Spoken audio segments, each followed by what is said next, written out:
दोस्तों, खेसारी लाल यादव का यह बोल बम गाना एक बार फिर से विवादों में आ गया है। जी हाँ दोस्तों, क्या है विवाद का कारण बताने वाले हैं आपको इस वीडियो में। लेकिन इससे पहले अगर आप भी खेसारी लाल यादव के फैन हैं तो इस वीडियो को दिल से लाइक करके चैनल को सब्सक्राइब जरूर कर दीजिए। चलिए वीडियो को शुरू करते हैं।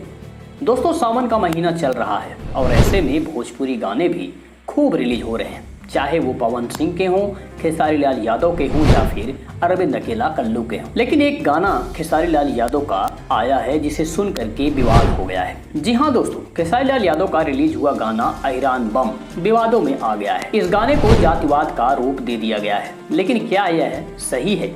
हमें कमेंट बॉक्स में जरूर बताएं। क्या इस तरह का गाना रिलीज होना चाहिए या नहीं?